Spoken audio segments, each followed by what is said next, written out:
What happens when you take a beloved Archie Comics girl band and drop them into a conspiracy about corporate mind control, Y2K consumerism, and brand saturation so aggressive it practically becomes performance art? You get Josie and the Pussycats. That's right. Let's rock on. Let's go.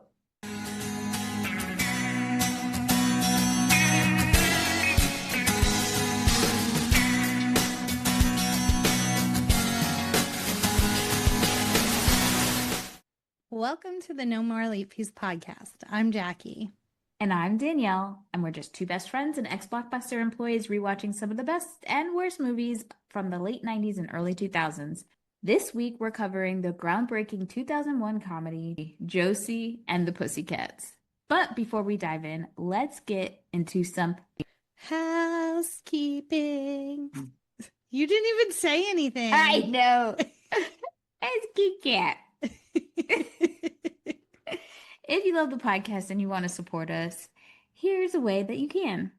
Don't forget to leave us a review on Apple Podcasts, Spotify, or wherever you listen. Your reviews help us grow and keep the nostalgia alive. And we have a review this week from Mystic Cinema. Woohoo! New fellow listener with a little VHS tape and CD. If you're a fellow movie lover like myself, especially for films that were released in the 90s and 2000s, then this is definitely the podcast to listen to. Co-hosts Danielle and Jackie have excellent chemistry. Yeah, we do. Which, of course, is due to, in no small part, to their longtime friendship. And their commentary on some of these films absolutely hilarious and quite cathartic as they potentially share the same thoughts about some of these movies as you do. I've been listening for a couple days now, and I would say my favorite episodes were Veronica Mars, Beauty Shop, and even it's an episode I loved when they interviewed Mahendra Delfino and Brendan Fair, as I'm a fan of the show Roswell. Samesies. That being said, if you are in the mood for film nostalgia, look no further than the No More Late Fees podcast. Well, thank you, Mystic Cinema. That was very kind. So sweet. And they're so sweet to us on Instagram as well. Jackie, guess what? Zach is back, baby. Woohoo! He's back. Hello. I'm here. Should play that song. Heard you were looking for me. Do it. We need to have a spirit tunnel like J-Hud. Yes. Well, if you want to learn more about Zach, check out his previous episodes of Get Over It, All I Want to Do, and Tu Wong Fu. Plus, you won't want to miss this week's bonus episode where we rank our favorite fictional bands. But in the meantime, Danielle, tell us what Josie and the Pussycats is about. It's about a small town rock band, Josie and the Pussycats, who get discovered by a major record label and skyrocket to fame, only to learn the music industry is brainwashing teens through subliminal messaging to sell products and control consumer culture. So ahead of its time. Yes. The movie stars Rachael Leigh Cook, Tara Reid, Rosario Dawson, Alan Cumming, Parker Posey, Seth Green, Donald Faison, Gabriel Mann, Paulo Costanzo, and Missy Pyle. Written and directed by Harry Elfont and Deborah Kaplan. It's based on Josie and the Pussycats by Dan DeCarlo and Archie Comics. And you can currently watch it on YouTube and Prime for $3.99. But before we start, let's get into our ratings rewind. So you know the drill. Before we get into the movie, we'll reveal the rating our Y2K versions of ourselves would give. At the end, we'll see if our current selves agree with our initial rating. Our scale consists of would buy it again. The best would play on repeat. 5-day rental. Would watch again. 2-day rental. Okay, but nothing to write home about. And same-day rental. Let it crash into a field like an airplane because it's trash. Excellent. Yeah. Zach, what is your Y2K rating of Josie and the Pussycats? Would buy it again. Or would buy it. Do I say would buy it again? That one. You bought it. I bought it. I own it. Danielle. So prior to when we thought we were going to do this episode, God knows when, I thought I had seen this, but I don't think I watched it fully. Oh. So I'm going to say never seen, or just Danielle's brain doesn't remember. I I watched it. I'm pretty sure I had the soundtrack on CD because the soundtrack is amazing. Yeah. I don't think I got the consumerism message, so it was just weird. So I would say 2 day rental. It wasn't on heavy rotation, but I did watch it, and the soundtrack is the tits. I'll Right. just trying to Just trying get to it stay, together. yeah. Because this movie is too real. That's what it is. Yes. Well, the movie had a budget of $43 million and it only made $14.9 million. This movie, I think collectively, like you said, the way that it was marketed to us at that time was that it was going to be this fun, girly pop movie. And it had way too many messages and it was confusing. And I think I know that when you look at some of the interviews from the directors slash writers versus the studio, they talked about how that ruined the movie essentially. So Universal wanted to revive Archie Comics IP for the early 2000s market. And then Kaplan and Elfont, the directors slash writers, pitched a satirical script skewering the musical industry and consumer culture, which Universal surprisingly agreed to produce. But then the studio wanted, to make it PG-13 and make it a music driven teen hit in the vein of Bring It On and Coyote Ugly, but did not anticipate how sharp the satire was actually going to be. So it was meant to be the first in a series of live action adaptations of Hanna-Barbera cartoons that was going to be geared towards older audiences that grew up with these characters from like the 60s and whatnot. But the film's failure killed off any plans. Eventually, we did get two Scooby-Doo movies, but they were edited to be PG and avoided repeating the same mistakes of this film. So let's see what Lil Raj had to say. He gave the film 1/2 of a star out of a possible 4, commenting that Josie and the Pussycats are not dumber than the Spice Girls, but they're as dumb as the Spice Girls, which is dumb enough. Slander. Sacrilegious. Spice Not Girl okay. slander. Not okay. The movie is a would-be comedy about prefab bands and commercial sponsorship, which may mean that the movie's own plugs for Coke, Target, Starbucks, Motorola, and Evian are part of the joke. Meanwhile, the movie has since achieved cult classic status, with critics and millennials retroactively acknowledging its media critiques as ahead of its time. True. Definitely. But Yeah, I felt like it got just caught in the crosshairs because if it had been like kind of more satirical, more like Parker Posey's character was more diabolical about everything and not just I wanted to be popular. Like if they leaned really hard into like just making money off of consumerism, it would have been an amazing movie and we see that now like This would have what was been Barbie.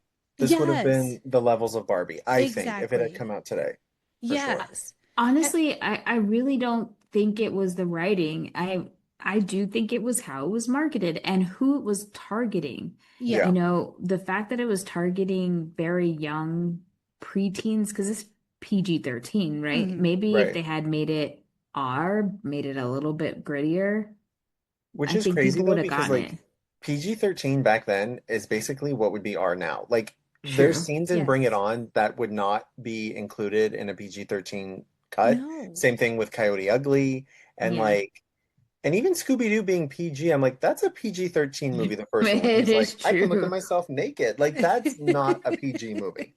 True. But, this movie I feel like I honestly didn't even put it together until I was listening to you right now where this movie is so message heavy, but it's making fun of it. It's not trying to like really force anything down your throats, at least right to me.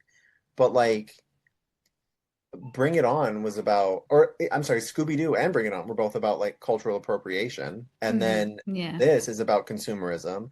And then Barbie is about equality between men and women. And like, and yeah, I mean, I hate that people just automatically write things off because they're too message heavy. I'm like, Yeah. aren't movies supposed to have a message? That's the whole point of having movies. I think they say things are message heavy when Yeah, they're topics that they don't want people to talk about. right. Mhm. Oh yeah, mic So, drop. Yeah, Well, and that's the soundbite. I just like think about when we watched He's All That. The amount of just not unironic product placements Right. in that movie. I'm like, this feels like a Josie and the Pussycats where you're like, Dawn dish soap, KFC, like all these things. And it's like, it's not even ironically done. It's Right. they are making money from product placement. Like, this Yeah. is what Josie and the Pussycats warned us about. I mean, a great example would be like the original Mean Girls versus the remake that was released, where in the original you have the line you want to go to Taco Bell, but it never felt like product placement. And Right. then yes. and then in the remake, you have the character, the actress playing Katie, someone going, "Oh, what's that lipstick? Oh, this is Elf shade blah blah blah blah blah." And here you go, and like basically holds it to the camera. Yeah. Like it's crazy. Okay, so here's my thought process. I don't mind product placement Hmm. as long as you're not trying to pretend that you're smarter than me about it, Right. Yes. right? And I think there's a way to do product placements where it feels natural and it doesn't Yeah. take you out of the scenario. I love Korean dramas, you know this, and a lot there are a ton of product placements in those shows. Like all of a sudden, in the middle of a like dramatic scene, they're like, have this bag of ginseng. It's so good for you. Like you're like, what? Or they'll just be like working hard, you're typing on the thing, and then they'll pull out a piece of candy and there it's this like coffee candy that they love. And they're like, and but they're like by themselves, they're like, oh, refreshed. I feel so awake now. I'm like, y'all are It's kind of like that frying me scene. with this. It's like that scene in Wayne's World, you know, when they do the whole sponsor thing, like, we will Yeah. not bow down to any sponsor, and he lifts the Pizza Hut box. Yes. Like, Yes. oh, so good. That's But like if you do that, that would make me wouldn't we be more happy? We're getting advertising, we're seeing it, and then yeah, maybe we're not paying all these subscription fees for Yeah. nonsense. right. I think My also what irritates me though about people who have problems with product placement, I'm like, they're like, oh, she's drinking a Coke, product placement. I'm like, so you don't drink Coke? Like, I'm like, if right. it's Right. taking place in the world that we live in, like, we use products. Like, Right. we don't hide the labels when we're talking to our friends. Like, oh yes, Right. Like yeah. like in a lot of sitcoms, they'll have like the bag of chups. I'm like, that's Lay's potato chips. Don't lie to me. Like you I change one letter, I know what a bag of Ruffles looks Oh like. my God, that's so true. My mom told me, so you know the movie Just One of the Guys from Yes. the do 80s? I? So there's a scene where someone's eating pizza. Well, my mom's friend worked for Godfather's Pizza and they were so excited because they had product placement in that movie. Mm-hmm. The shot that made the cut, the box is already open and so you never see where the pizza's Oh from and they were like Oh. no. so disappointed That about breaks my it. heart. Right? That's Before we get okay. into cast and crew, let's hear a message from our pod pals. The 1990s. My very favorite decade, especially for music. This is Dope Nostalgia, and I'm your host, Naomi Carmack. And every week, we revisit the era that brought us Hammer Pants, Crystal Pepsi, Pogs, Hypercolor, Pokemon, and some of the greatest songs of all time. On Dope Nostalgia, not only do I have episodes where I talk about the big artists of the 90s with friends, but sometimes those big artists come on the show. Past guests include Naughty by Nature, George Lamond, Alana Miles, Color Me Bad, Biff Naked, Right Said Fred, and so many more. Dope Nostalgia, a podcast made for 90s kids like me. You can find us on Spotify, Apple Music, Podbean, Stitcher, and wherever podcasts are served. So, cast and crew. So Rachel Lee Cook, she won out the role because she just came off She's All That, and she was viewed as a bankable teen lead. But she said the producers considered her for this the lead in Josie after having remembered Cook from her audition for the lead role and Can't Hardly Wait, which we all know went to J-Love. Jennifer Love Hewitt for novices out there. I'm trying to, like, Jennifer Love Hewitt is such, like, she is that role, so it's hard for Right. me to imagine anyone else. But I don't think Rachel Lee Cook is a bad choice. No. No, but I don't know what it is. Like, I just feel like I don't know why I think she would look young. I agree. I Yeah? 100% agree. I think she reads a lot younger. I mean, she looked very much of the age she was supposed to play in like Yeah. She's All That. Mhm. Right. Where Because like Paul even Walker in and Josie and the Pussycats, like, Paul she did Walker. feel younger than Everybody else. everyone else. Yeah, I feel like when and it's not because I think she just would look young. I started thinking about everybody else, Mhm. yeah. and I just feel like she would have stood out. It's Everything just happened for a so, reason. as you Yes. said, like it's so Jennifer Love Hewitt's role that like you can't really picture anybody else. No. Even though we tore her to pieces when we did that movie. She does some Why? fantastic eye acting. I don't know. Not that she did anything bad, but it No. was just like when I went back and looked at it, just like her out, she actually probably fit being a high school student. I just felt like everybody was like, oh, she's the best. She's so beautiful. And I was like, She got good she's okay. boobs. She's got great boobs, but it just felt average. My mind is blown because I'm one of the sycophants who's like, yes, Jennifer Love Hewitt, mother, goddess, gorgeous. Like her in this, and then from this to like Heartbreakers, I'm like, oh Yes. my Now, gosh. Heartbreakers, she was that bitch. Like, Oh my no, I'm God. not She gonna really say, was. yeah. She really was. What else we got? Maggie Gyllenhaal and Zooey Deschanel auditioned for the role of Josie McCoy. That's really crazy though, because if you watch the new guy, she has the exact same haircut as Josie, as Zooey Deschanel. She has the red short hair. Oh, that's right. And the new guy, yeah, And that's like at the right time. It's the same era. it is. But her singing, I They're don't both know. they're both very like doe-eyed, like Yeah. cartoon character-esque For sure. facial structurally.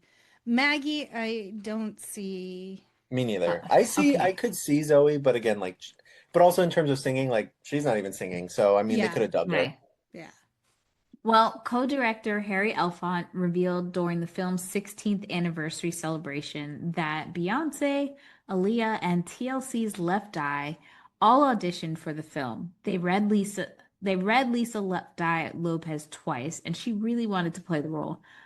And Elfont said Beyonce was shy and quiet, while Aaliyah was more serious and thoughtful, whereas the film is a comedy, so didn't really quite hit. So they auditioned for he didn't say what. Rosario Dawson. Oh, okay. Okay. Yeah, because at first I was like, oh, they didn't say it, but then I was like, oh, well, there's only one black character, so I couldn't see them changing the other roles. Yeah, no. You know, I mean, because this is what made me fall in love with Rosario Dawson. Like, this was the first thing I remember ever seeing her in, and I just thought she was so fun. And I think of the three roles, she has kind of the toughest job because hers isn't the most like flamboyant or outrageous. She is very much like the straight man throughout the whole film. Yeah. But like she's just so I love her so much. Tara Reid didn't have to audition due to her positive working relationship with Universal Pictures and was cast early because of American Pie and her rising it girl status. I will say, this is one of my favorite Tara Reid roles. Yeah. She leans so far into it, and she's just fantastic. I just want to know, like, does she have a butt crack? Like, her pants these are so low. I'm like, how are they staying up, and why are we not seeing front and back crack? Miracle tape? I don't know. It was just CGI'd out in post. Yes. That's what it was. No, she is phenomenal in this. Like She's so good. genuinely, I do think she steals the movie for sure. I mean, but it was written that way, like obviously she's meant to be the comedic relief of the three. And I think, yeah, like again, it's like those roles where those actors like they just meet and it's like the perfect thing. And I feel like this was definitely for her. Like I could Yes. not imagine anyone else playing her. No. It was perfect. Mm-hmm. Or, the only other person I think that could have done it would have been Anna Faris. Yes. Oh yeah. Actually, okay, I take it back. Yes, she would have been good too. She would have been good too. Actually, that's a great pick. Yeah. Missy Pyle, she was cast late in production after making the directors laugh at a reading. I forgot she was in this movie. Same. I say this, but I didn't see the movie, but I forgot she was in it. She's like a Judy Greer. Like she's in so much stuff that you just don't remember. Yeah. And then you're like, oh my God, you're in everything. My favorite thing that she's ever been in is Bringing Down the House when they're in the bathroom scene and she starts doing Tybo, bitch. Yeah. Cracks me up every time. Yep. One of the best cinematic moments of all time. Yes. Compliments of I Tybo. always pictured her as like so much older than me. And so like I think that's why I'm like in my brain she's out of place in this movie because I'm like, you're so much older. But okay, she's 53. Now I have to do age math. She's 10 years older than us. Yeah, so I'm like, the math was not mathing in my brain for her to be in this movie and play a teenager.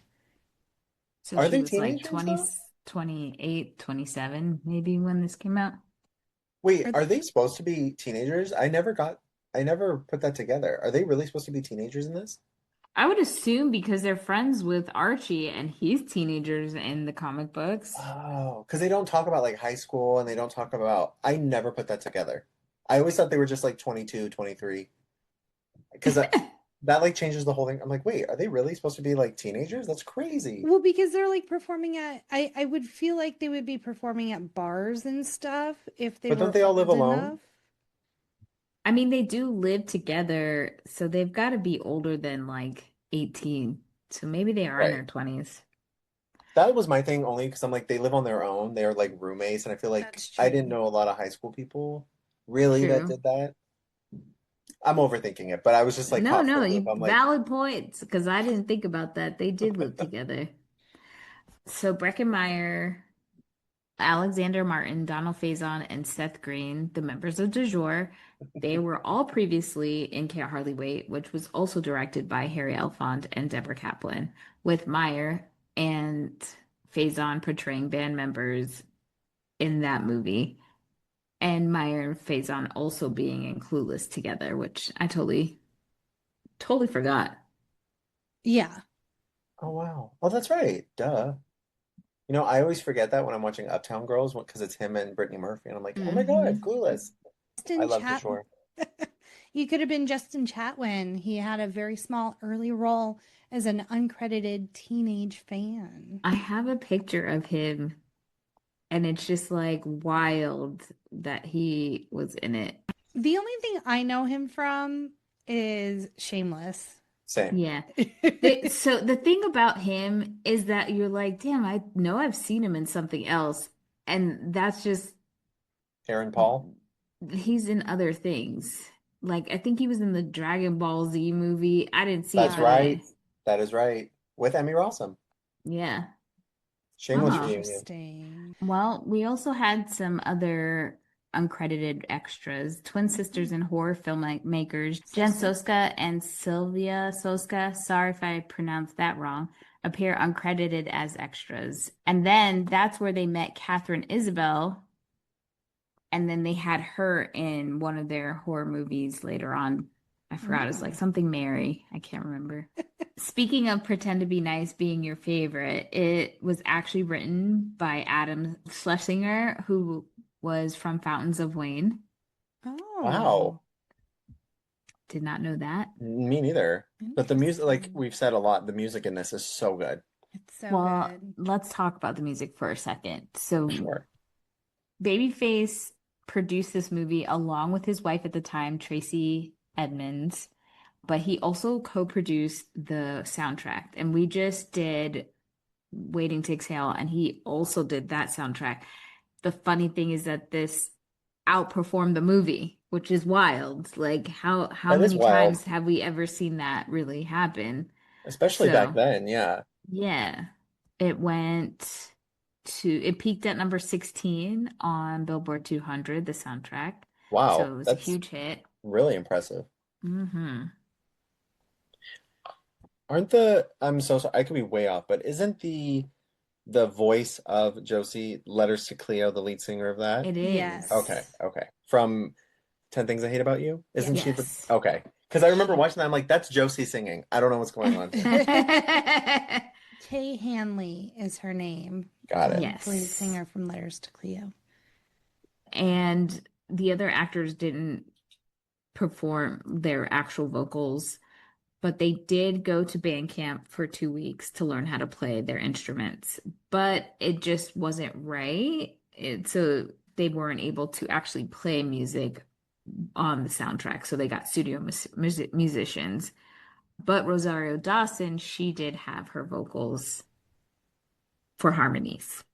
Why wouldn't you? That woman, her voice, beautiful. Right. And What the Mondo did release the soundtrack on vinyl in 2017 as a limited edition run. I wanted that pressing so badly, and I should have just bought it. I put it on my Christmas list, and then I never got it. But Aw. like, it's Did like it sell out? splatter effect pressing. Like, it's so like I'm looking it early up right now. 2000s. It's amazing. I love this. The du jour songs were written deliberately terrible to parody the boy band hits. They were bops, huh? Backdoor Lover is should have been on the chart. Like, Yes. blast that in the club, okay? And I now love it. when you're talking about PG-13 and then you talk about that song, I'm like, when I rewatch it, I was like, holy shit, wait a minute now. Yeah, but as a kid watching it, I was just like, Backdoor Backdoor Lover. Oh, they're And coming I'm in the like, back door, like the yeah, and I sliding was like, yeah, glass because door. That's where they're coming in from. yeah, I was like, my place has a back door. I get it. You're sneaking in. How Yeah. fun.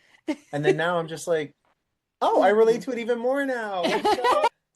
This movie really does grow with the times. It It really does. does. It grows with us. And then this film would be Harry Alphonse and Deborah Kaplan's last feature film as directors. The film's failure was particularly damaging to their careers. That's so sad. It is sad. Is this babyface left over from Waiting to Exhale? It is not, because Oh. I told you that he was going to come up in this movie. Ah. So it was damaging to the career of Kenneth Babyface Edmonds, who never produced another film. So Babyface produced this film? Hmm. Oh, I did not It just know. makes me so sad because I'm like, the movie is not bad. It just doesn't No. make any sense to me. I feel so bad. Eugene Levy I don't remember him being in this. What did he do? He's the guy in the video telling them about the importance of subliminal messaging. He's like, "Hi, I'm Yes. Eugene Levy, and yes, I'm an actor." And then he like talks about why it's important to put subliminal messaging in music. Well, he made the cameo and filmed it only 10 days before the movie opens on the set of American Pie 2. Interesting. They were working our man for sure. So I found out what the movie's name was that Jen and Sylvia directed. It's called American Mary. I don't know her. Okay, let's dive in. So we're introduced to Du Jour. They're on their world tour. They're getting the BSB in sync treatment. Everyone's out with signs, just screaming their names. If this was an R-rated movie, there would be panties being thrown at them. And they are eating it up. Like, Yes. they are just in their element. They get on the plane to head to the next town, which is Riverdale. Or maybe their plane just crashes outside of Riverdale. Details. And this is where it hits you hard right off the bat. Like, the plane is all decked out in like targets. And they just product placement after product placement. There's a monkey for some reason. They are arguing over who stole whose move, The face. the Yep. face. And then Gabriel Mann's character comes over and he's like, "Hey, was it him or were they all remixing and they noticed that there were subliminal messages layered under their Gabriel Well, new they Mann's character's not there. You mean no. with du jour? yeah, Yeah. Gabriel Mann plays Alan Ah, Oh, Angel, sorry. yeah. It's the one member of du jour I don't know. the tall one, Yes. the really tall one. Yeah, they're It's they're Alexander Martin, Thank you. the actor. Yeah. there you go. And so they're like, and Alan Cumming plays their manager. Manager. And they're like, "Hey, we noticed this weird thing. There's like all of these messages underneath our track. We were remixing it." And he just goes to the pilot of the plane and is like, "What was his code word?" Oh, pull the Chevy to the levee. Yes. And so the pilot's like, "Okay, autopilot." And then they just jump out of the plane and let the plane Not crash. before Seth Green looks out and goes, "Hey, the guy in the parachute looks just like Wyatt." Oh, so good. It's It, so funny. it is really funny. I don't know how he doesn't check to make sure they really died. Yeah, Right. plot hole. Right. But it's to be assumed that now du jour is dead and he is already on his way trying to figure out Yeah. who to He lands right replace. at the sign, the town sign Yeah. for Riverdale, and just walks in, and that sets up the movie, folks. Yeah. And then he calls his boss, which is played by Parker Posey. He calls Fiona and says, "I'll find a new band." And I don't know why he feels like he has to find it in Riverdale and didn't just find I someone in think it's just Hollywood. convenient. He was like, he's right here. He's like, Anyone let's will just do. go. Right. Yeah. Anyone will do. Yeah. And so then we are introduced to Josie and the Pussycats, and they're playing at the bowling alley. They get paid $20. They have to rent their shoes for $5 a piece. So they literally make $5 playing at the bowling alley. The popular mean girls hate them and like are mean to them, and they're practicing their sound. Right. And And we also get an introduction yes, montage to each character so we know a little bit about them. This yes. is when I was telling you about like how PG-13 movies back then would not be PG. Like that whole scene with Melody holding the thing and it says honk if you love pussy, and then the car crashes and then she pulls it out and it's Pussycats. Like, hilarious. It's I'm so sorry. This good. movie's so good. And so where they all live together, it seems. And we're also introduced to Gabriel Mann's character at this point. You can tell right away he's into Josie, and apparently Josie's just oblivious to Yeah. everything. When Well, I think they it's the other way. She's into him and he's Okay. oblivious. Yeah, yeah. She's like super into him.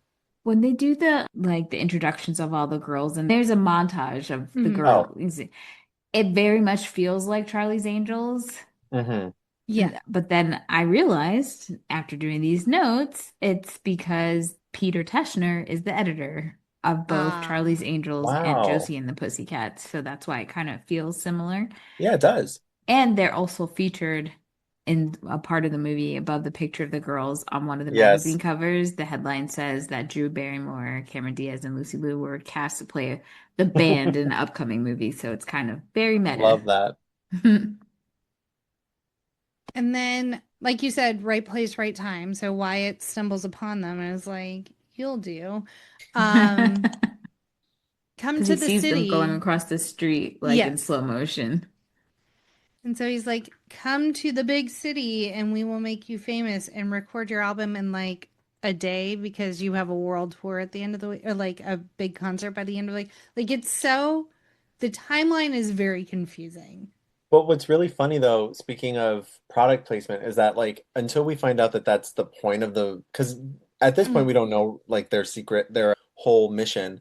And like they're at a Starbucks, but like it's the most Starbucksy Starbucks ever, where Mhm. like their logo is over every square inch. Where I don't even think that's what it was. I think they added more. I don't know. It just felt like they made it look as labeled as possible, which was so funny. And like even when they go into the bathroom, it's just covered in Starbucks Yes. logos. And anyway, I just thought that was like a really interesting detail. I think the set design in this is like so fun and so interesting. Yeah. It's just so much color, Hmm. a lot of pink and Yes. animal print, which love it. Can't be Hmm. Yes. mad at it. And their little ears. Yeah. Give me little Josie ears. So now we're in New York and they're like, and we get this like throwaway line about how they've been best friends forever and they're always together. And even so much that they take their bus pass picture together Hmm. because that will come into play later. Ooh, like Romeo and Michelle and their Yeah, yearbook picture. totally. I guess we did it wrong, Jackie. I know. We should have just sat in each other's laps. Clark and Conley aren't that far off I from one mean, they another. really aren't. Or we should have met in the middle and just like covered up the person that's like in between us. Right.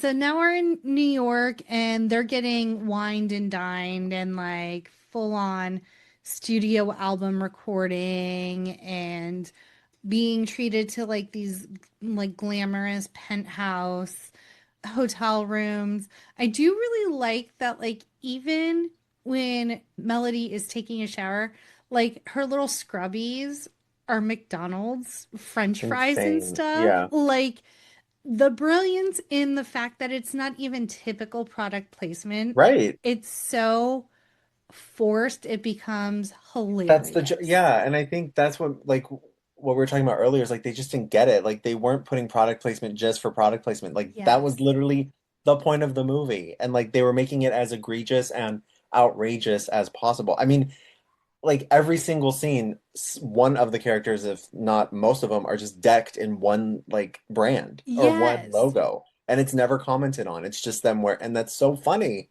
Can't. And because we do get that scene where Wyatt goes into a record store and we have like dialogue of people that are in there and like pink is the new red and I love Hmm. my Nike sneakers and all of this stuff. And then Wyatt's like, here's a brand new mix from Jour, play it. And then everyone's like, orange is the new pink. I have to go buy these shoes in orange. I need to go buy orange outfit, blah, blah, blah. Yeah. And so it's like you can see it's not subtle, like in No. any No. meaning of the word, what Wyatt's intent is. If you're just Right. paying attention, even just the tiniest bit. Yeah. And I think that's why it works so much though, is that in terms of like what you see, like yes, you're right. The things that they talk about and they point out is so funny, but what really gets me is like these moments where you're just watching and you're like, are you wearing a Tide t-shirt? Are you Yes. wearing like it's just so insane. But yeah, that montage where they like get swept away and get their makeovers and everything, like that was my favorite part of the movie. I would just rewatch it over and over again because it was so, so fun. And I love how they, and it is true, like we've grown up with boy bands, and there's always like the bad boy and Right. like the sweetheart and all that stuff. And so watching that montage where they're going through the characters that each of these girls are going to be before they settle on Yeah, who they are is interesting as it well. is, definitely. And like as we all know, like boy bands are very manufactured, so that was probably a legit process that took place. That's probably For not sure. far from reality. I mean, I think even with the Spice Girls as well, like they all just answered an ad. They weren't like childhood best friends, which is Yes. so crazy. Which reminds me, I'm wearing my K-pop Demon Hunter shirt with Huntrix We were Very and literally just watching nice. that today, Saja my niece and Boys. I. My niece loves that movie. But yeah, so yeah, it's just I think, and also Alan Cumming does an amazing job. He's so funny in So this. good. Yeah. Oh, And I But always paired this movie with Spice World because of him yeah. being in it. And I always think he's the manager in Spice World. We talked about it when we did mhm. it because I'm like, I Oh, always that's right. think it's him, but it's not because of this movie, even But Yeah. though, Spice World also, in a weird way, was a lot funnier than I think people realize. Like it could have just been like a very like a vanity project basically, where like they didn't want to be put in any weird light or made fun of. But like that movie is so interesting and like yeah. creative and it goes off on these weird tangents that like would never even like cross the mind today if they were going to do something like that. Yeah. So yeah, anyway. There's no room to be camp anymore. No, none. And it shows like every movie's so boring. I'm Yeah. sorry. I wrote a tweet or I wrote something on Threads and somebody like tried to roast me about it, but I pretty much said if it's killing me to see period pieces or people try to make period pieces about the 90s and 2000s, and it just feels visually completely inaccurate, the clothes, everything. And I was like, now I'm questioning the period pieces I grew up watching Mm-hmm. because I don't know if they Right, were ever accurate because I right. didn't grow up in those times, so I could never clock it. Yeah. But And I'm now we're looking at living that. We're like, that's Yeah. not how it really was in our day. it is, but it's not even just that. Like, it just feels like they're not even taking the time, and they just feel like No, they don't know how to differentiate between the different time no, they don't. periods. A They thousand percent. if it's 2000s, they call everything Y2K, but it's like, oh no, that was late 90s, and that's a little bit different than the Well, actual for sure. And 2000s. also the late 2000s were way different than the earlier Yes. 2000s. Right. Like, and they just all put it together. And I'm like, people in 2008 and 9 did not dress like people in 2002 or 2003 dressed like Right. at all. And Yeah. so I said that, and they were like, what are you even talking about? And I'm like, I'm talking sense. No, I you're said, 100% speaking facts. Because like there was this horror movie on Netflix that just came out like this past, it was either this year or last year, and it takes place like she time travels back into the early 2000s. And I think it was like it's all over. her sister died or something, Yeah, and yeah, she yeah, tried to yeah, figure out yeah. that is the reference point I'm talking Yes. about. And it was horrible. I'm like, even my sister, who's about 7 years older than me, who was like a teenager right in like the Y2K era, was like, what? They're like, have they ever, like, it doesn't make any sense how you could be this wrong representing a Yes. decade that was not even that long ago. Yeah.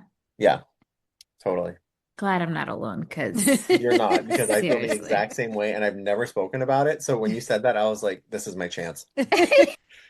So now is the next part like So this is Josie? when, at the end of their montage, Mhm. I think it's the Pretend to Be Nice montage, which is my favorite song off their soundtrack. Mm. And then like it's like this whole montage of their meteoric rise to success with these amazing set pieces. And then at the very end when they're hugging, Josie goes, "Isn't it weird that this all just happened in a week?" Which is hilarious. So then, and Alan M, the love interest for Josie, just keeps floating into like random scenes. And Josie's like, yeah, I want to spend time with you. And then she's always busy. And then he just like floats away until he's called upon again. So like I didn't realize he was in this movie, but all I know him as is Emily's best friend on In Revenge? Revenge. Yeah, like that's I could not take him seriously in this That's so movie. funny. It was the opposite for me, where it's like I only knew him from this, and when I watched Revenge, I'm like, I can't take you seriously. I Same. agreed because I it was like it was giving nothing. Yeah. Nothing. Nothing. There was Nothing. zero energy, zero chemistry, zero No. anything. I Yeah. would have preferred Josie to be into girls. I would have like Yes. that's That what the too. vibe I got, and that would have been cool. But I I love like I always saw something between her and Val, Yes. Rosario Dawson. Mm, I was like maybe it's like one of those things where it's not talked about, but like if you really watch it, you could maybe see it a little bit. yeah. Yeah, they're my OTP. I think I down the line, I think it happens. 1,000%. They're together Yes. right now. Yes. Oh, we haven't talked about Alexander and Alexandra, the brother and sister. That's okay. So anyway, no. I'm kidding. I remember because I used to watch the cartoons religiously, and Mhm. I remember the skunk Yeah. streak in the hair Yes. and them being super annoying. I don't know if they quite got that down in the movie in comparison to the TV show. No. And then, like, really, Alexander is supposed to be Josie and the Pussycats manager. What Right. he's managing because they do everything on their own. Right. He's not even negotiating bowling No. shoes for them. Like, what are Mm-mm. you doing, sir? And then his And sister is just thirsting after Alan M. Yeah. And she hates them. Yes. Literally. And I think the one thing I do appreciate is they actually comment on that on the plane where he goes, I don't understand why you're here. And she goes, I'm here because I was in the comic book. And Yes. he goes, what? She's like, nothing. So like they break the fourth wall a little bit, which I appreciated. A sample or some music he wants her to listen to. So, and that has subliminal tracks on it. Because they've already decided that they're going to try to make her a solo act. Yes. Do they ever say why they want to do that? Maybe the boy band thing didn't pan out, so yeah, that's the only thing. Because like I don't think we really talked about Fiona or like her Not plan, yet. but yeah. I guess behind all this, like trying to control the youth of America with subliminal messaging through music. Yeah. And yeah, I don't know. I guess maybe easier to control. I don't know. My thought just popped because if they're modeling this after girl bands and modeling it with the music industry, that's what happens. They divide and conquer. They don't want women to really be together. And every time there's a pop group, they always, even with the boy bands, they do this too, but they push out somebody who's like the star and they try to get them to go solo. So, and maybe it just means less people to pay at the end of the day. I don't know. Because it's right at the beginning when they change their name from the Pussycats to Josie and the Pussycats. Yes. Yeah, and we get at some point they meet Fiona. Yes, at her like house. Like some industry right party behind you. Yeah. At Fiona's house, and she's like, "Let's go have girl time." And then we'll she gossip. that I forget about it every time, and then every time it happens, I like cackle out loud. She's incredible like, in this. Come on, girls, we'll gossip. And then just runs and jumps on. Oh my God. I mean, Parker Posey plays herself in every movie. Yes. Yeah. But it's just such a delight that I'm not complaining because it's just like she's basically her character in Scream 3 and her character in Best in Show. But she's so fun. And her fashion, like the fashion in this is so brilliant because her fashion is just, it's couture but slightly off. Like something is just always slightly wrong with her outfit. Like she's trying so hard to fit in and be cool. Right. And like in the picture behind me, like those weird random like feathers glued to her. It's like Cruella de Vil meets like Romeo and Michelle. Like it's supposed to be high fashion, but just there's something a little silly. But it's still, But really quick, that scene when they're all on the bed and she's like, "Oh, I'm starving," and then she just puts the one Pringle on the plate, and then, "Oh, I'm such a pig." Oh my God, diet that's like my favorite part of the 2000s. Yes. Oh, but I just love needing a whole plate for one Pringle. My mom would yell at me, wasting dishes. Same. You got a hand. We should shout out the costume designer, Hanuin. She killed it. She did. Everything looks, I mean, I feel like people could wear this today and it still would do good, you know? Well, especially now, for sure, now that all this is back in. Like, this movie is so... sorry. This movie is so... Yeah, I mean, it's just so... Honestly, though, if you told me this was, like, by Mona May, who did Romeo and Michelle and Clueless, and I think The House Bunny, I would have believed you, because, like, it's so of that time, but also, like, just so aesthetically fun. It's very... You could see where Mona left off, and she kind of picked up the baton and went with it, and it feels so much like the early 2000s, like the animal print, everything. Yes. And shout out to Mona May. We loved having her on. She was amazing. Awesome. But you're right, though. It's like even what they're like showing is 2000s, but in a weird way, it's almost like like it's almost like not a parody, but it's like they're even stylizing the decade that they're in already, knowing that like down the line, it's going to be like this iconic moment in fashion. I don't know. It's just because like I didn't see a lot of people really dressed like this all the time, Right. but like in this world, it's like 24/7 in these amazing outfits, which is so fun to watch. All of their outfits are so fun. She Hmm. used a lot of leopard print, a lot of animal prints, metallics, glitter. And I say leopard print, but I don't know if I saw leopard. Was it cheetah? Maybe. No. Actually, I Okay. do see leopard. I don't see It took me a Okay. cheetah. long time to find out the difference between leopard print and cheetah print. And to your point, Zach, there was a tie-in with MAC Cosmetics. There were promotions planned but canceled pre-release. So we almost got a, what lipstick shade are you wearing? Oh, blah, blah, blah, blah, blah. But see, that would have fit in this movie and actually Yes. would have been hilarious. The advertisers were like on board in the beginning when they thought the movie was going to be like this really cute Mm, girly pop movie, but then when they found out about how like all the satire yeah. and then it just didn't, the movie didn't do well and there was like a backlash, they were like, we're out. It's funny though, because I still consider this like a fun girly movie. I don't think it's so like the satire in it isn't so much like where it's losing its femininity and it's losing its whimsy. And I feel Mhm.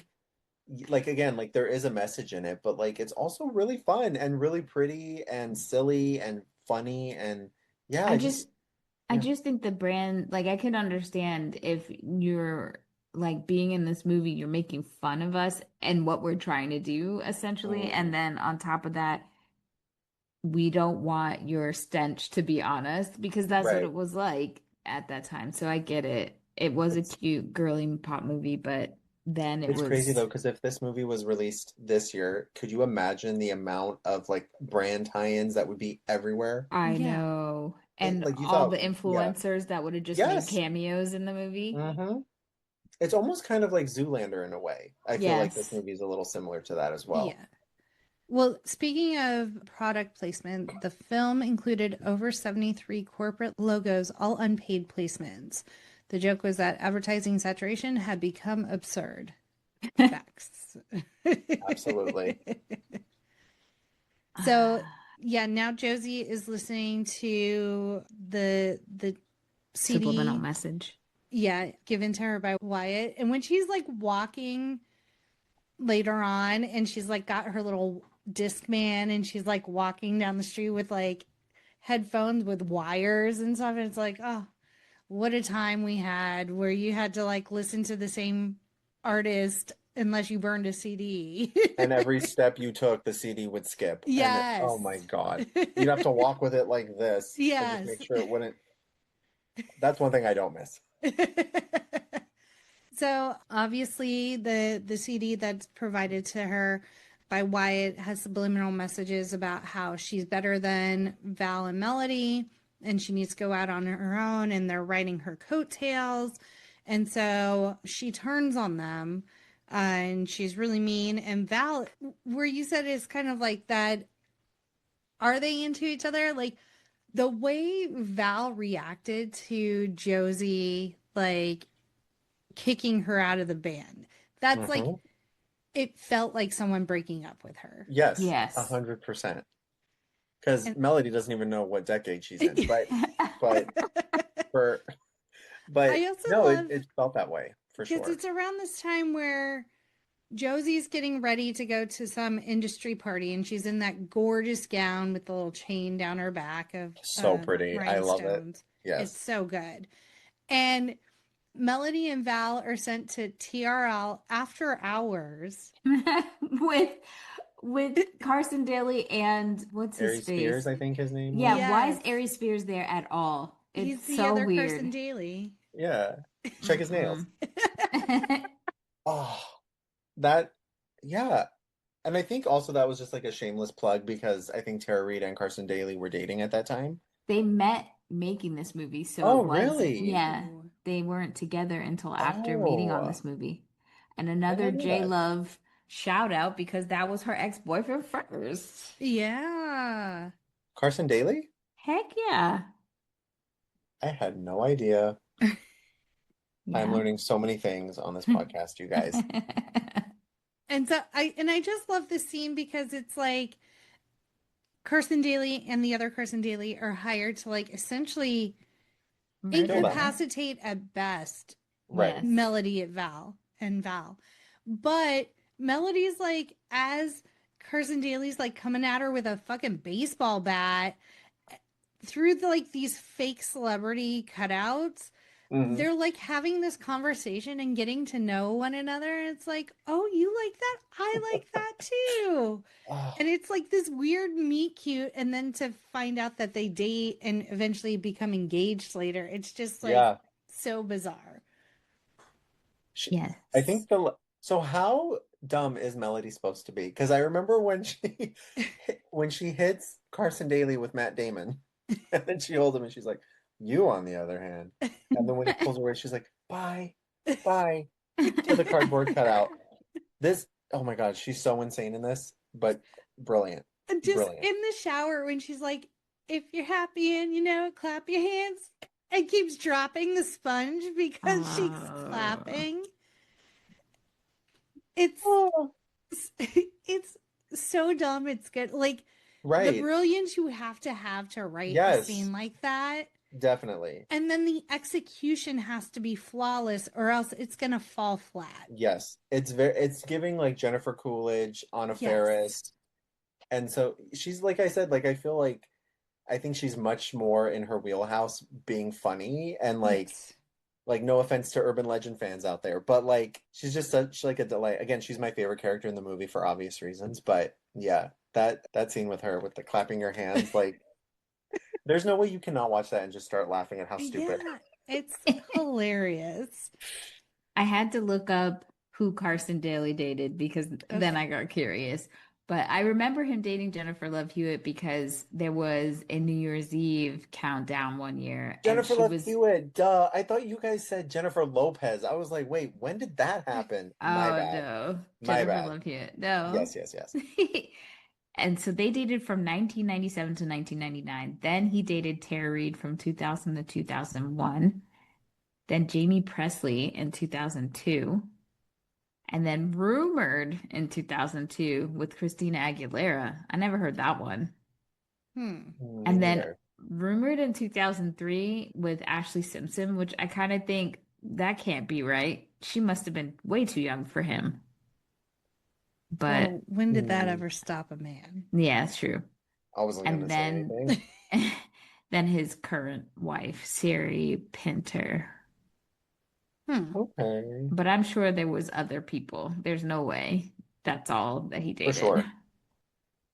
Oh my God, remember when Jennifer Love Hewitt dated Jamie Kennedy? Ew, yeah. That's when she was on, I'm sorry to say ew. But yeah, that's when he was on her show, the Ghost Whisperer. Oh, that's right. And I was like, girl, stop dating your co-stars. But then she found her husband, so I can't be mad at that. That's true. And her husband is cute. Yeah, he is. So Josie is walking down the street now with her Discman, just listening to music that's just continually skipping because she's swinging her arms. And she trips and falls, and all of her stuff scatters about. And with that is the bus pass. And then she's like looking at it and like, wait a minute, these are my best friends. Why am I mad at them? Right. And so... You notice though that scene, when she's walking and she starts to run and like everything's all creepy and weird. I was like, I always wondered like what was that supposed to symbolize? Because like it was just such a random like tone shift because she's just walking and then all of a sudden there's these homeless people and like creepy people and like out of nowhere and she's just like running trying to get help. Was it supposed to just signify that like it's not all perfect like they all were thinking? Or maybe like because in her mind now, especially with the messaging, she's like hot shit, but she's really just Josie from Riverdale, and she's like in this big city that has scary things that can come after you, and she has to remember her roots. Oh yeah, that's true. That's a good point. That's how I Yeah. made that up in my mind. No, but it makes sense because I always kind of just wondered. I was like, this just comes out of nowhere, like this scary, like almost horror movie out of just like, and I was just like, I don't understand because she could have just been walking anywhere and just tripped. You know what I mean? Like it was a deliberate choice. And so now she's like, okay, like something's funky with the music. Like I would have never thought those things about my friends. So they like break into the recording studio and start playing their music back, and they're like messing with all of the switches and stuff, and then they see there's like a hidden audio track that's telling people to buy things and oranges. Yeah, from Mr. Movie Phone. Yes, from Mr. Movie Phone. Who knew he was in on it the whole time? I know. Right. You can't trust him. And then that's when Missy Pyle, honestly, her one great moment when she's like, oh, you slept with him. That's like the only thing I remember of her character. And so now, and then they find the machine that's like responsible for adding all of these subliminal messages. And so they're trying to figure out a way to break it. But they're not trying to break it. They're trying to bring it, like, get it so yeah, that she they tries can... to push it out the door, and it's not going to Yes. budge because she's 12 pounds. And because they want to, like, tell the FBI or, like, report it to someone. And so, but then Fiona catches them. And meanwhile, Fiona has been selling these, like, cat ear headphones to everyone. And there's this huge concert for Josie and the Pussycats. And then even people at home can listen on their special Josie headphones. And Josie figures out, like, oh, she's going to pump the subliminal messages through that because it's a live show. Right. And so Josie's like, we will foil your plan. And Fiona's like, bet, because I have Valerie and Melody, and I'm going to put them in this car for no reason, that's in a building for no reason. And you will perform or else I will kill them. And so Josie's looking for a way out, and there's I can't remember how she gets them out of the car. I think, well, that's when she does her when she gives a heart-to-heart to Val and Melody, trying to, like, apologize for her horrible behavior, which, by the way, we didn't talk about, but that puppy speech that she said to Melody was so uncalled for. Yes. So mean, so traumatic. But yeah, she kind of just says, like, you know, you're my best friends and I love you. And then I think she says, if I could go back in time, I would take it back. To which Melody says, if I could go back in time, I'd want to meet Snoopy. And then I think she just honestly just starts untying them, I guess. Which doesn't make sense, though, because I don't know why they weren't watching her the whole time. Yeah. Jour shows up, and that's when she goes, and yeah. And they're not dead. Surprise, everyone. No. And the tall Jour man had been leaving Melody messages. Like, he wrote on her mirror in the bathroom, trying to warn her, and... Jour was in my bathroom. And so then we find out Melody may be a lot of things, but she is also a master in martial arts. Yes. And so she's kicking ass, taking names. Taking names. They end up destroying the machine with all the subliminal messages. But when they destroy it, it's all like, Fiona's your best friend.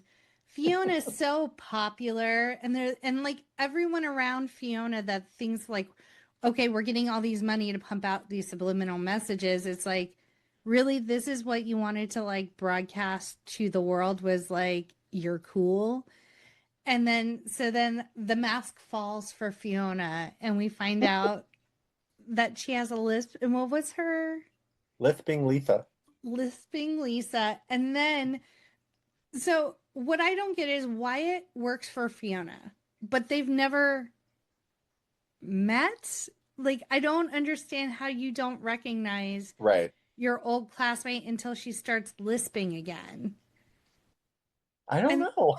And then Wyatt is like, oh, it's me. And I don't remember his real name. White ass Wally. And he's the albino kid.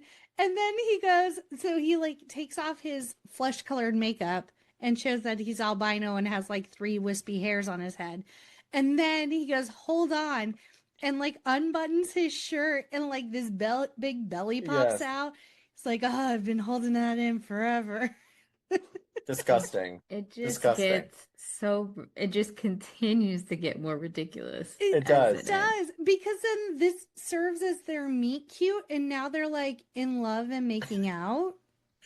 I feel like this part, or at least this third act, is supposed to like maybe reflect the absurdity of the comics a little bit because it is a comic book after all. So maybe they're like, trying to take over the world and I mean, I'm not really familiar with the source material, but I'm assuming that it wasn't just about them performing. They actually like saved the world or like, I think, right? Tell us what the Josie and the Pussycats was about, Danielle. They were just Or was it playing just them? music. Oh, Yeah. okay. I thought they were like playing music, but also like kicked ass. I don't know if they were solving crimes. I don't Oh, recall. okay. But I Okay. think they were just Oh, that's fun. playing music. Yeah. Okay. Now it's been so long. It's been Because so I think long. like this third act just like is so absurd and like so Yeah. just so moves at a breakneck pace that like I'm like it has to be an homage to something like, or maybe it is just making fun of Charlie's Angels. Who knows? Because there's a lot of crossover. Yep. Okay, I was right. They were solving crimes. Okay. They were traveling around the world to perform their gigs and somehow constantly being entangled in spy capers and mysteries. Got it. Mm. Yeah. So So they Josie were and the Charlie's Pussycats. Angels. Literally. Essentially, with instruments. Got it. Yeah. Well, and I'm trying to think. When they destroyed the machine, like everyone took off their cat ears. And Yeah. so now Josie and Melody and Val can just go up and play their little concert and make the fans happy. And they wrote a new song. And then Alan M comes on stage for some reason and he and Josie make out. And so all is well. right in the world. What I love is that those damn cat ear headphones were available to buy.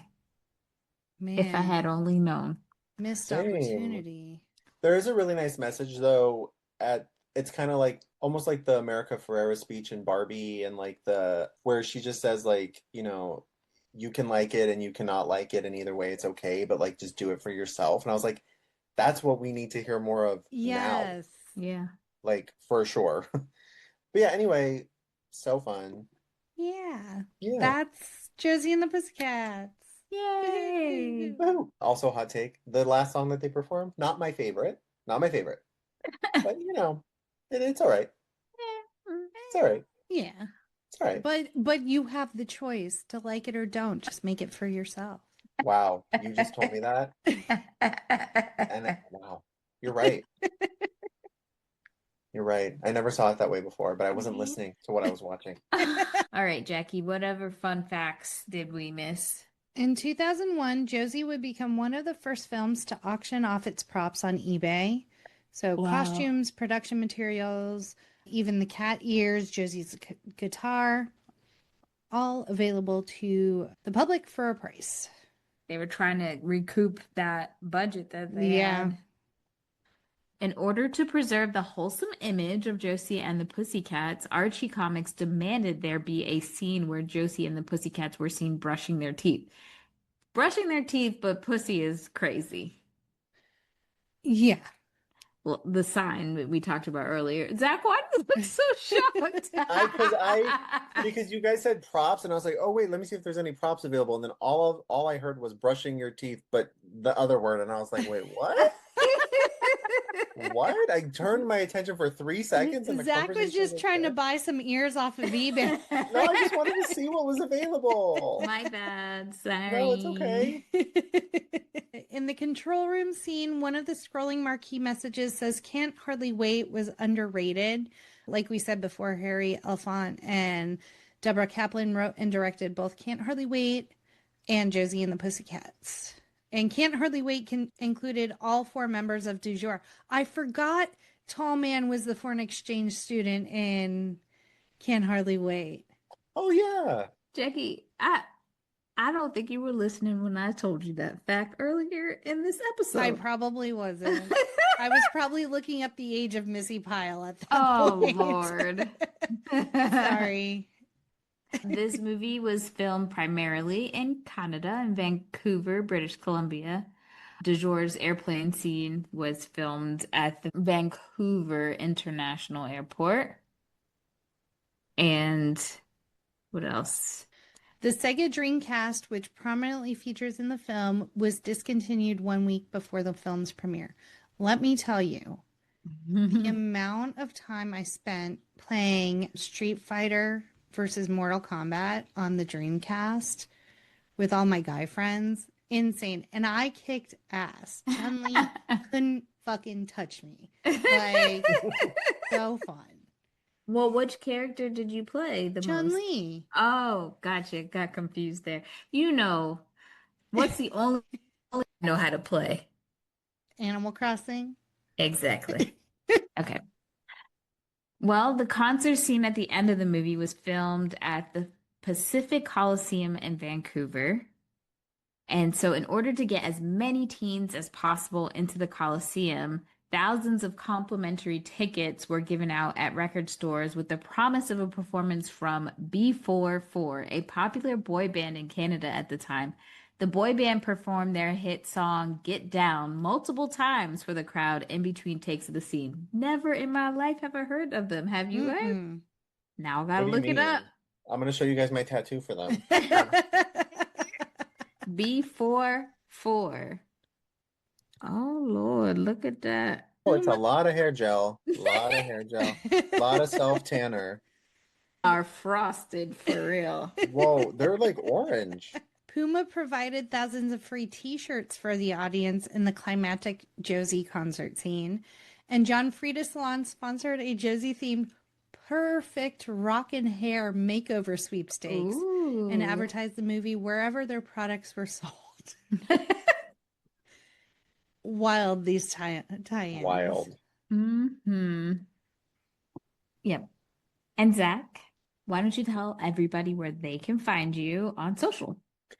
You guys can find me on Instagram at The Mighty Zach, or So Have You Seen That? And on TikTok at Zachy Quacky Tacky.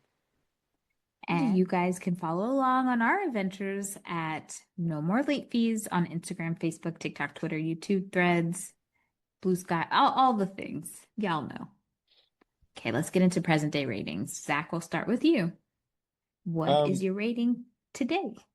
Would buy it again, for sure. There's a question. I love this movie so much. I'm going to go 5-day. Like, I enjoyed it. There are scenes that make me laugh. I can throw it on and do housework or have it on in the background. I'm going to say 5-day rental, and I'm going to publicly apologize because over the years, I talk so much shit about this movie, even though I didn't see it. I was like, it was stupid. I knew better than everyone not to go see it. And now I'm eating my words. I'm eating crow. So apologies. I have learned that this movie actually was pretty legit. It's okay. I forgive you. Zach wants a personal apology like, in person. My No, you bad. guys gave me like 2 hours to just tell you guys why this movie is amazing. So thank you for that. Well, if you have any opinions about Josie and the Pussycats or any other film that we've done, hit us up at our quick drop 909-601-6653. You can text us or leave a voicemail at that number. You can twat us at the Twitters, hem us at the Threads, Butterfly in the Sky, Blue Sky, and you can be featured on a future episode. And don't miss our final episode of Galentine's Month with Connie and Carla. And Zach, thank you so much for bringing your Josie joy to the podcast. It was the least I could do. No, thank you guys so much for having me. This was so fun. Yeah, we love having you on. You know We that. do. And as always, be kind and rewind.